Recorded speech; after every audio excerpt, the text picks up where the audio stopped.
So met Passion wat hierdie naweek gebeur by Loftus, is dit 'n groot voorreg. Hulle is vriende van die show. Ons het al 'n paar keer met Demi gesels. But Demi and Tim Tebow are with us on Zoom, via Zoom. So thank you so much, guys, for taking time to chat to us. It's our pleasure. Thank you for having us. It's so good to see you, Doepie and Nina. Thank you for having us. I'll stick to the English just for the conversation's sake. 100%. Yeah, for sure. We'll try and do that as well. But if our airtime does run out a little bit later, don't stress. We'll top it up and we'll make sure that Tim understands all the questions as well. Perfect. I'll just respond with lekker. As long as you just say lekker and nod your head, you'll be fine no matter what.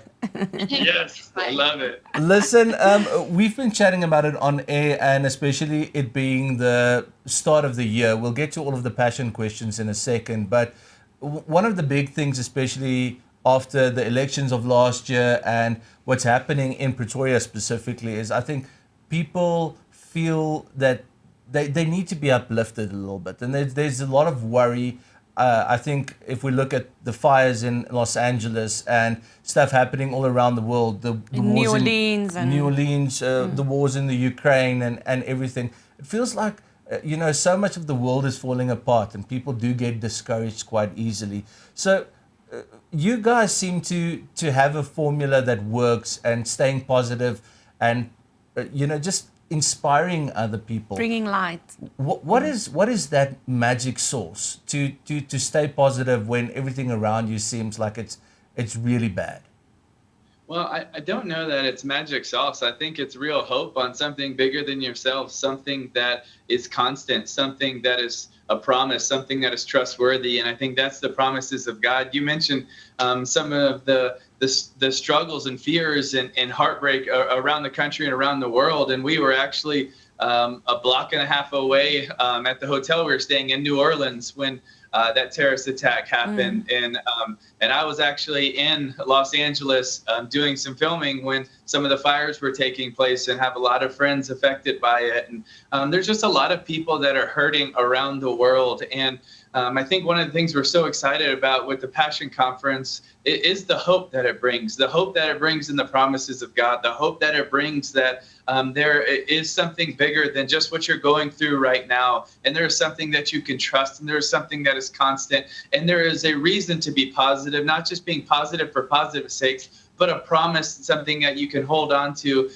something that is, when we use hope a lot, we use it like, I hope our team's going to win, or we hope the Springbok win, right? But that's just like flipping a coin and hoping that it lands on heads. But that's not the hope that we talk about when we talk about the good news of the gospel and the hope that we have in the promises of God. Those hopes are constant. Those hopes are something we can hold on to and trust because he's trustworthy with it. And so we just really believe that this conference and are believing that it will be something that people can hold on to, that hope. Yeah. And I just say, when you break down the word confidence, it really means to have full trust. And there's been so many moments in my life. Yes, we're dealing with a lot of external factors in the world, but that internal factor where you're struggling to really understand that worth, that value, when your just whole world has been shaken.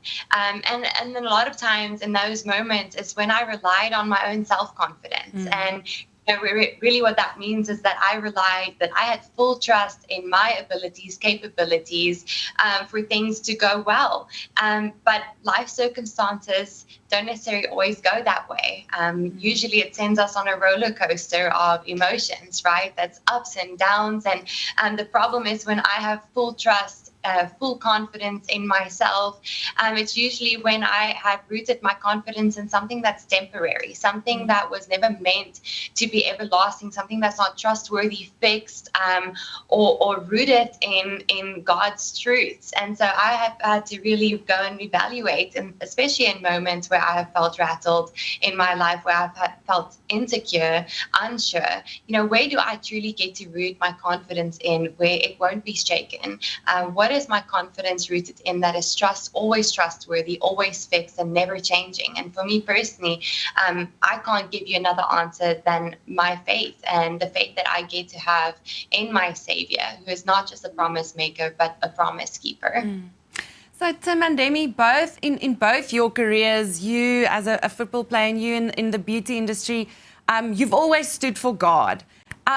Was it difficult sometimes, to stand and stand with your values and in a almost like a worldly career, if you know what I mean?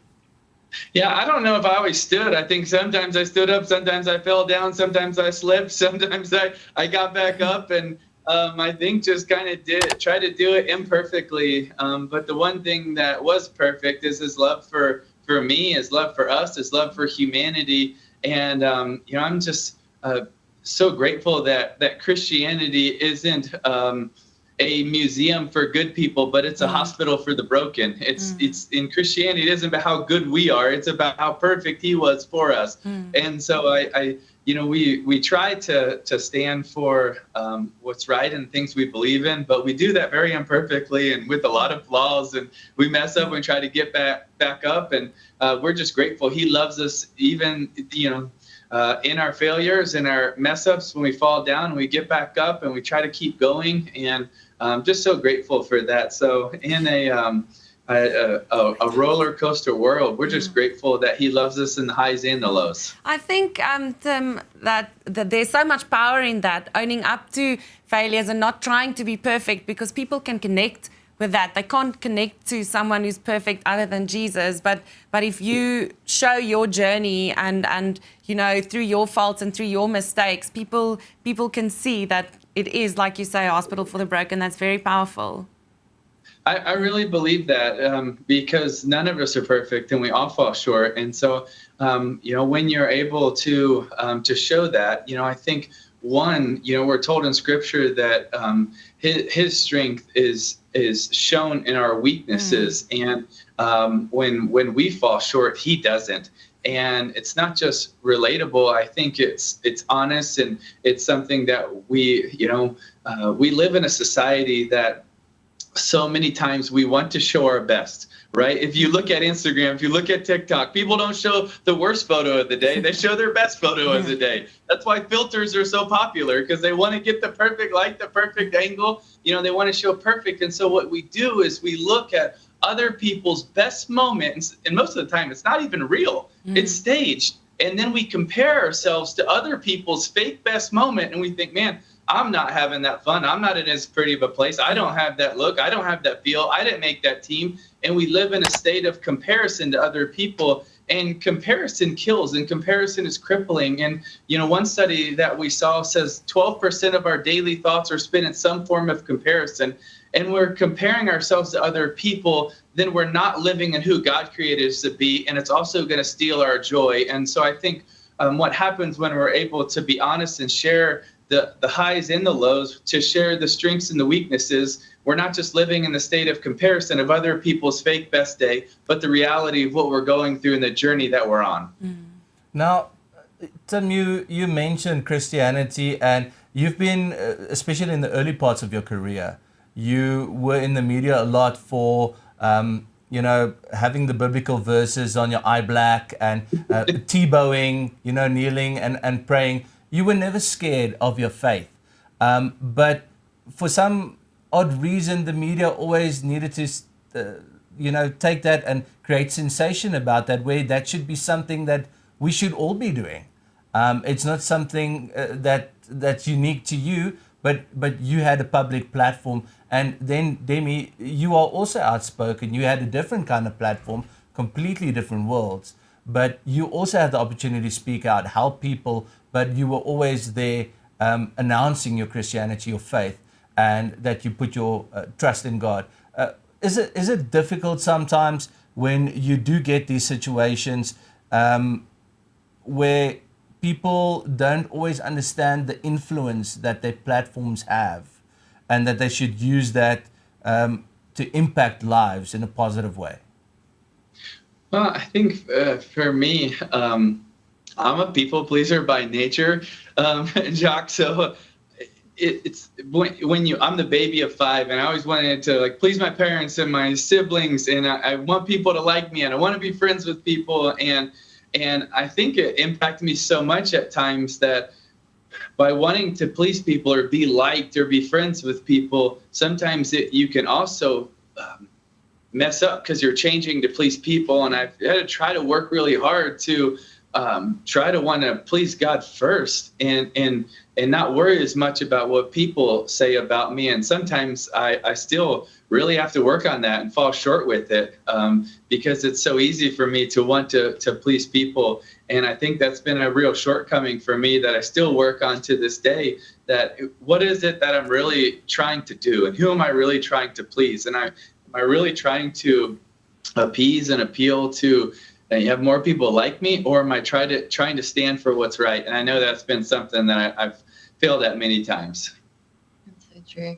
You know, Jock, I think there's been many moments where you step on a stage and all of the attention is kind of aimed and geared towards you, and it's really in a lot of those moments where I have felt like the biggest failure, because I was pointing people to myself instead of to the only perfect person that's ever walked this planet, and his name is Jesus. And so by no means have I ever been courageous or bold enough to always take a stance. I've definitely failed so many times over and over, but actually there's such a relief that comes when you try to point people to Jesus instead of to yourself, because you know that he will never let them down. But I am probably... We will, but he won't. He will not. There's a freedom in that. Well, you two are so cute together, and I mean, I've been lucky enough to know you guys for quite a while, from the wedding and being friends and that kind of thing. But Demi, you're from South Africa, Tim's from the US. It's miles apart, and I think you have different ways of looking at life. What's the biggest thing you've learned from each other when it comes to faith and your own religion? Because I know, Tim, you have your way of speaking the truth, and Demi has a different truth. But what have you learned, and how are you guys combining that in your relationship?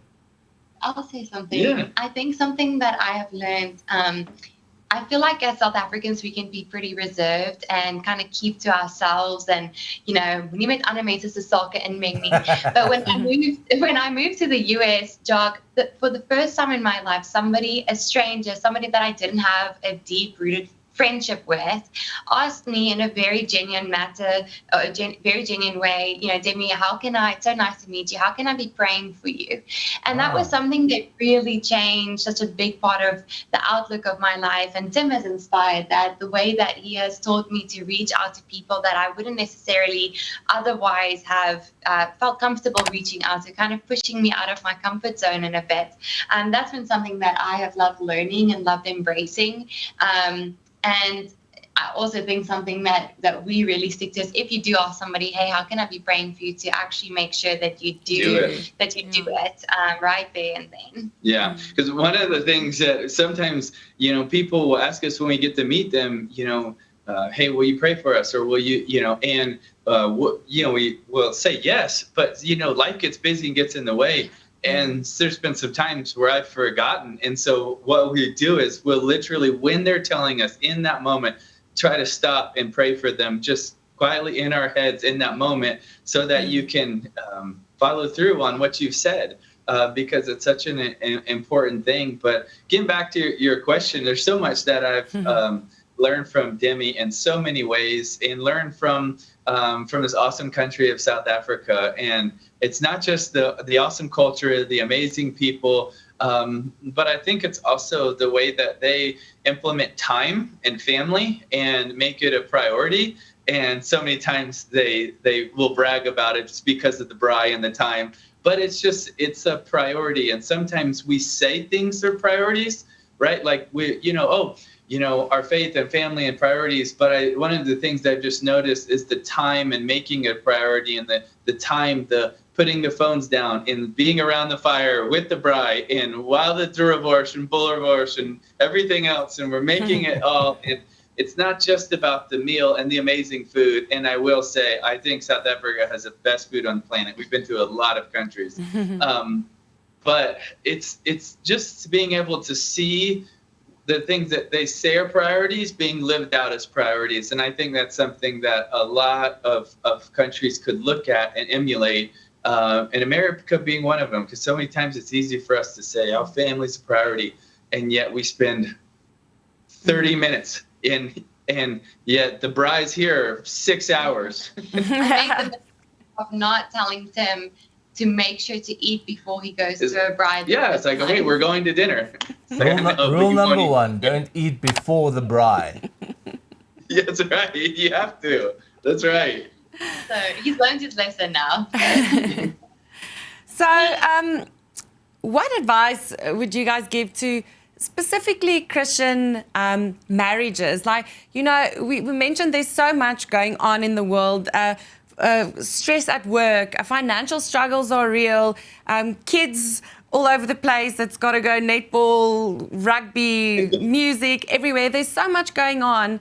And as Christian couples, it's supposed to be better or easier than worldly couples, you know, but life is real. So what advice could you give to Christian couples married that's going through dark and tough times? Wow, that's a really good question. I don't know that it's ever been promised that it'll be easier, because life's not easy, but we are promised certain things in the midst of it, a different peace, a different joy. Not that it's easy, because there's hardship, there's suffering, there's issues, there's problems, but even in the midst of it, we get to have an unshakable hope in it. And I would just encourage couples, as we're working and failing in it, to try to make the marriage and the family based around things that are truth, things that are God's promises. So let it be based around God's word, spending time together, spending time as a family, spending time in his word, spending time doing things that truly matter, that have significance and importance. I'm so fortunate to have two parents that are heroes to me, not just because what they told me, because what they showed me, getting able to grow up on the mission field in the Philippines and see them love people that could never do anything for them. That had such an impact on me, to be able to watch that, to be able to see them live out generosity and kindness and love and choose so many people's best interests and act on their behalf. And I've just encouraged families to have those times of ministry. Maybe it's just helping one person. Maybe it's cooking them dinner. But doing it as a family, so that your family, your boys and girls, get to see you live out what you say you believe, and and there's something that happens inside of us when we do that. It's contagious, and when you're around that, you want to do more, and you want to be, around it even more, and there's something contagious. And so I just encourage them, even whether it's out of a lot or if it's out of a little, to make those significant, important decisions to invest in things that truly matter, and do it as a family, because the fulfillment and the joy that you get from it is I believe many times second to none. We're only 5 years in, so we definitely got a lot to learn. Yeah. A lot to figure out. True story. Listen, but you guys have also just broken the news. You've been blessed with a beautiful little bundle of joy, and congratulations. I know you guys had you don't always really have a plan, but I guess, there were certain things that you wanted to make sure were set in your lives before you welcomed a third part to the Tebow family. But congratulations. 6 after the dogs. After the dogs, who are also your children, exactly. We're be the best nannies. but after you guys got the news, what's the impact been on your lives after you heard you're gonna have a baby? Well, it's changed a lot of plans, that's for sure.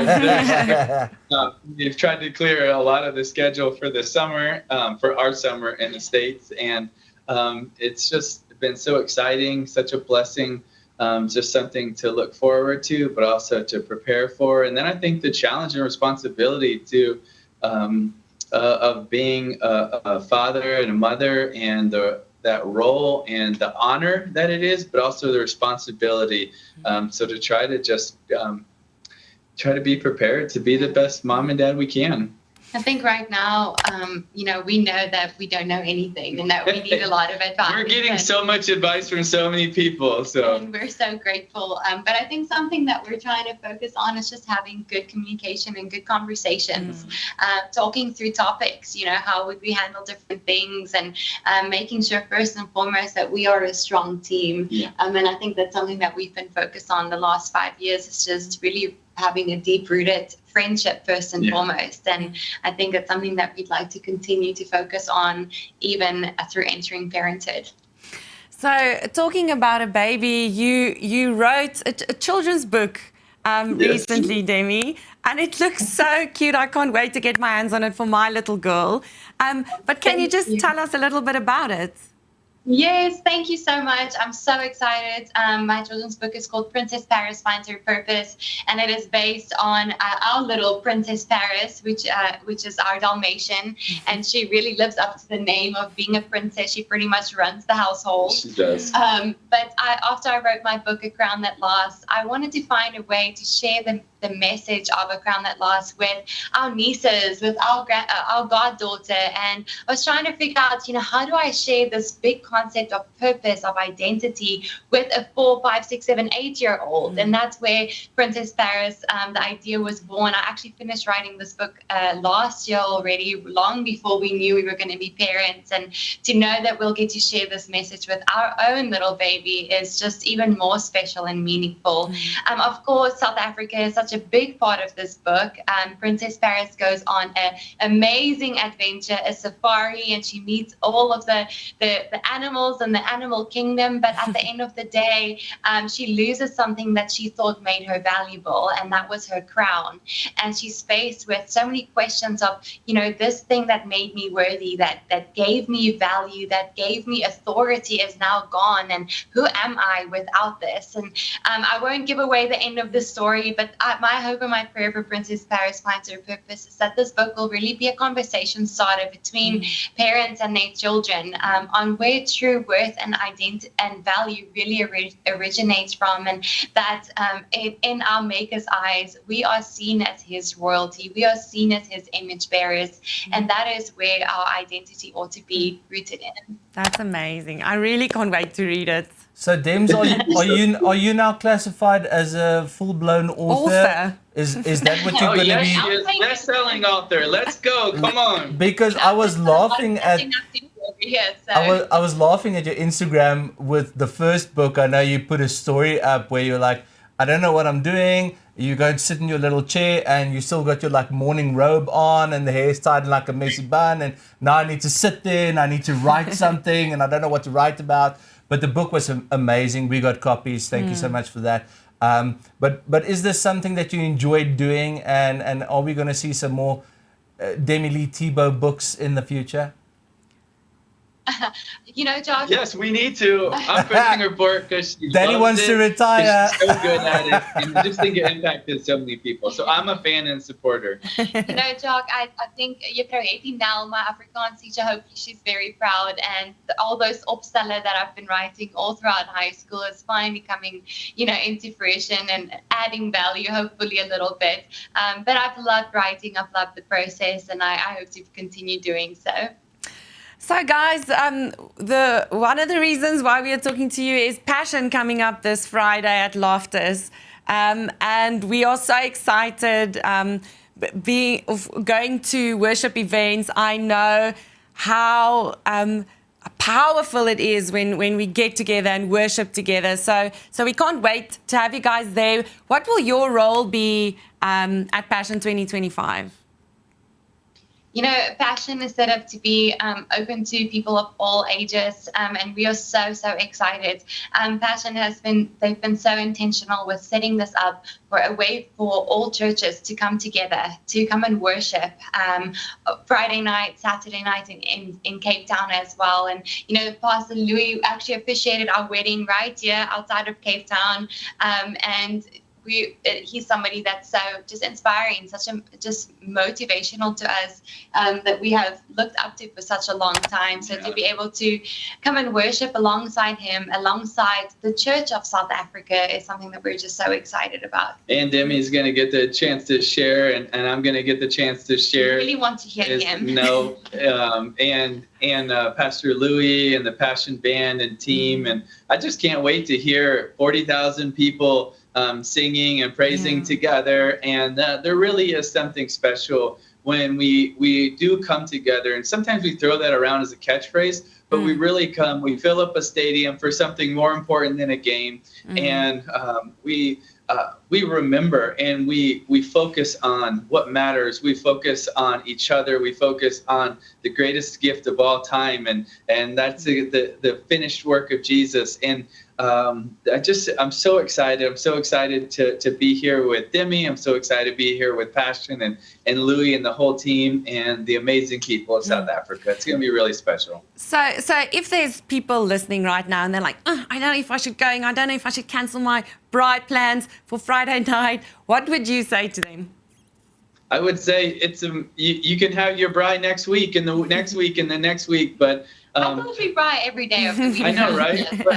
But I think it's something that's unique and rare and doesn't happen often. And I think the memories, I think how special it is from all the people coming together. I think we're just praying God does something really special in our hearts and in the hearts of everyone that shows up and in this amazing country of South Africa.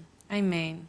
Well, guys, we look forward to seeing you guys at Passion at Loftus and then in Cape Town as well. I know every chance you get with your busy schedules, you guys try and get here because Demi needs to get to the family and they're all over South Africa at the moment. But she loves her family time. I know you do as well. So enjoy your time in South Africa. We can't wait to see you guys.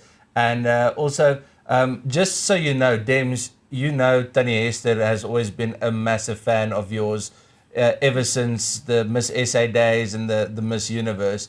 But she said, I just need to tell you one thing, that she does not miss any of Tim's videos on YouTube, especially when he is just talking from the heart, and she just loves him. So I think she loves Tim a little bit more than she loves you at the moment.